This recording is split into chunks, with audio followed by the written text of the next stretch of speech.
নমস্কার বন্ধুরা, good morning. কেমন আছেন আপনারা? সবাই চলে এসেছি নতুন বাড়িতে নতুনভাবে নতুন ব্লগ ভিডিও নিয়ে।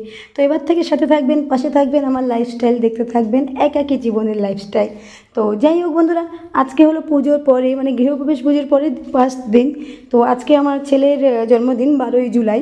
তো আমরা কি করেছি, আমরা মানে এখানে মা, আমার বোন, আমরা সবাই এখানে থেকে গেছি।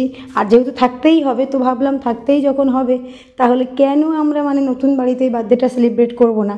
তো সেই কারণের জন্য আমরা এখানে সবাইকে মানে একটা ছোটো গেট টুগেদার পার্টি আয়োজন করেছি। তো যাই হোক, দেখুন বর্ষা হচ্ছে ভোরবেলা থেকে, মানে ভাগ্য ভালো আমার যে পুজোর দিন কোনো বর্ষা বৃষ্টি হয়নি, তার কারণে প্রচুর মানে আনন্দ হয়েছে। সবাই এসেছে, মানে আর সবাই এত ভালোবাসা, মানে কিছু বলার নেই। দেখতেই পাচ্ছেন আমার বাড়ি থেকে মানে কত দূর রাস্তা, বাকিটা পুরোটা কিন্তু মাঠে ভর্তি জল। তারপরেও যে সবাই আমার আনন্দের শরিক হতে এসেছে, এটাই হলো সবথেকে বড় পাওনা। তো যাই হোক, সকালবেলা আমরা কিন্তু একেবারে মশলা মুড়ি মেখে নিয়ে বসে গেছি, মানে একেবারে পেঁয়াজ, টমেটো, শসা, সরি পেঁয়াজ কিন্তু ছিল না তখন, টমেটো, শসা, লঙ্কা, চানাচুর পানাচুর দিয়ে। আর আমাদের মতিলালের নাচ দেখুন, মতিলাল কি খুশি হয়েছে, মানে ধারণার বাইরে। বাচ্চা মানুষ মাঠের মাঝখানে, ও খুব আনন্দ পাচ্ছে। তো যাই হোক, তাড়াতাড়ি করে এবার কিন্তু দুপুরে বার্থডের জন্য কিছু আত্মীয় স্বজনকে ডেকেছি। তো তাদের খাবার জোগাড় করতে হবে, কারণ কিছু আত্মীয় স্বজনও আছে, কিছু পাশাপাশি লোকও আছে। তো যাই হোক, দেখুন মানে আমি তাড়াতাড়ি করে পটলগুলো ভেজে নিচ্ছি। আর ননস্টিকের কড়াইতে আমি মানে রান্না আমি প্রথমবার করছি। এদিকে দেখতেই পাচ্ছেন, এদিকে মা, আমরা সবাই বসে মানে আদাগুলো কুড়ছি। যেহেতু এখানে আমাদের এখনও মিক্সির কোনো ব্যবস্থা নেই, সুতরাং যা করতে হচ্ছে গুঁড়ো মশলা আর একটু আদা রসুন কোড়ার উপরে নির্ভর করে। তো সেখানে অসুবিধা কিছু নেই, মানে আমার তো নতুন বাড়িতে উদ্বোধনের পরেই আমার ছেলের জন্মদিন, মানে এটা না একটা মানে বেশ একটা আনন্দের ব্যাপার, জানেন তো। মানে আমি তো ভীষণ আনন্দ পেয়েছি যে বাড়িটা আমার নতুন বাড়ি, সবে কাল গৃহপ্রবেশে পূজা করলাম, আর আজকেই আমার ছেলের জন্মদিন। তো সবাই মিলে একসঙ্গে একটা বিশাল ব্যাপার। তো যাই হোক, দেখতে পাচ্ছেন মাছের ঝোলের কালারটা কি দারুণ হয়েছে। আমি কিন্তু বানিয়েছি বন্ধুরা, এবং সত্যি কথা বলতে পুরো দুদিনের রান্না কিন্তু আমি করেছি, যদিও শুধু রান্নাটাই করেছি, বাকি নামানো, কাটা, ধোয়া, বাটা, ধুয়ে মশলা, সমস্ত কিছু জোগাড় মা, মাসি, বোন, ছোটো মামিমা, এরাই করেছে। আর একজন মাসি আমাদের ছিলেন, যাকে আমি স্পেশালভাবে একটু কাজের জন্য ডেকেছিলাম, তো সেই মাসিও করেছেন। তো যাই হোক, সব মিলিয়ে ঝুলিয়ে কিন্তু আমাদের দিব্যি দারুণ। মানে এদিকে আমরা তখন ভাবছি ছোটো গ্যাস কী করে কী করব, কীভাবে রান্নাবান্না জোগাড় হবে। সেই জন্য আমরা না একটা বুদ্ধি করে, মানে যে পুজোর জন্য যে প্রচুর লোকের নিমন্ত্রণ ছিল পুজোয়, তো পুজোর জন্য যে জিনিসগুলো ভাড়া করেছিলাম তার মধ্যেই কিন্তু আলু, মাছ, মশলা আগে থেকে আমি সব কষে নিয়েছিলাম, মানে মাছ ভেজে আলু কষে মশলা তৈরি করে নিয়েছিলাম। নিয়ে বড় ডেকচির মধ্যে জল দিয়ে, কারণ সেখানে কিন্তু জলটা ভালো করে ফুটিয়ে মশলা সমেত আলুটা ঢেলে দিয়ে বেশ দিব্যি দারুণ করে ফুটিয়ে নিয়ে তারপরে মাছগুলোকে দিয়ে করেছি। তো দেখছি তো অসুবিধা হয়নি। তারপরে ধরুন গিয়ে আপনি মনে করুন ভাতটাকেও ওইভাবে ফুটিয়েছি। এবার এদিকে পায়েসও রান্না হচ্ছে। পায়েসটাও অ্যাকচুয়ালি পায়েসের কথাটা না আমরা প্রথম দিকে সকালবেলাটা ভুলে গেছিলাম, তো হাফবেলায় গিয়ে মনে পড়লো এই রে পায়েস আসেনি।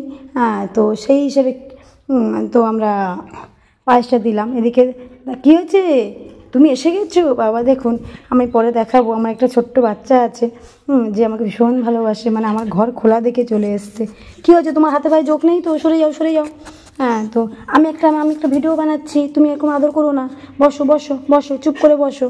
তো যাই হোক, খাবার দাবার দিয়ে সবাইকে বসিয়ে দিলাম। খাবার দাবার দিয়ে না, গো, ঠিক আছে, বস থাকো ওখানে।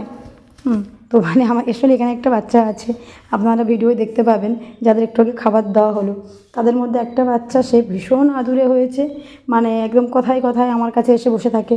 এই তো আমি ভিডিও বানাচ্ছি, ওর তো সেই বোধ বুদ্ধি নেই, ও ও এসে আমাকে আদর করছে, আমার কোলে ওঠার চেষ্টা করছে, যার জন্য ওর সাথে কথা বলছিলাম।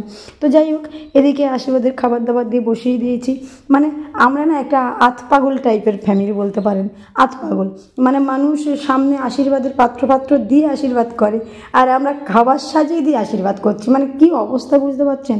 আসলে না 2 দিন ধরে খাটনিতে একেবারে সব ভুলে গেছে কোনটা আগে করবে কোনটা পরে করবে। আর এদিকে আমার নাড়ুর প্রাণ প্রতিষ্ঠা করে গেছে ভগবান, মানে ব্রাহ্মণ। তো যাই হোক, এদিকে দেখতেই পাচ্ছেন মানে অবস্থা দেখুন। মানে যেহেতু জল এনেছে এবং জলটা অনেকটা দূর থেকে, মানে আমাদের ঘর থেকে রাস্তাগুলো দেখতেই পাচ্ছেন কতটা দূরে দূরে। আমার বাড়িটা একদম পুরো মাঠের মাঝখানে দ্বীপের মতো। মানে যখন আরেকটু বর্ষা হবে, আরেকটু জল কাদা হবে, তখন আপনারা বুঝতেই পারবেন যে আমি দ্বীপে বাস করছি একটা।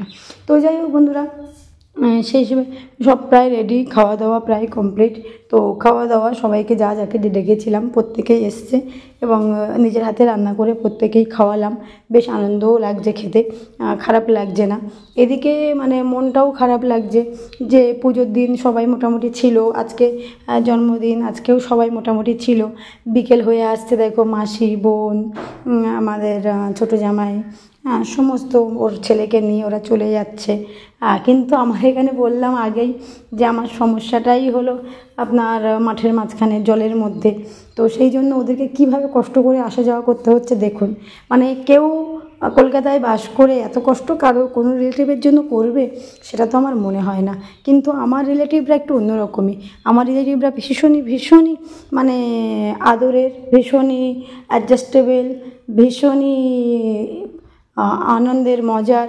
আর সবথেকে বড় কথা, আমি ভীষণ মুখরা, আমার কথাবার্তা ভীষণই খারাপ, আমি সবার কাছে রাগ করি, সবার উপরে চিল্লামিল্লি করি।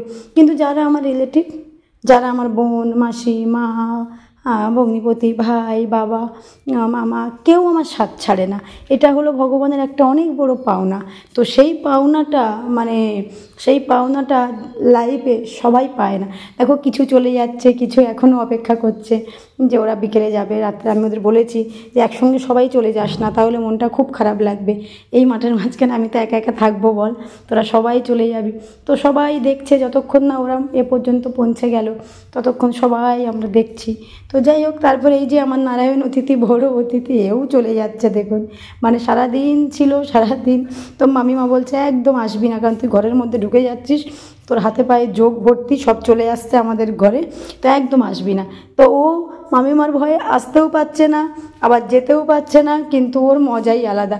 তো বন্ধুরা, যাই হোক, ঘর খালি হয়ে গেছে সন্ধেবেলা, রাত্রেবেলা সবাই চলে গেছে, আমি আর মা একা ছিলাম। তো আপনারা সবাই অনেক অনেক ভালোবাসা দেবেন, আমার ভিডিও দেখবেন, আর please please please please like করবেন, ফলো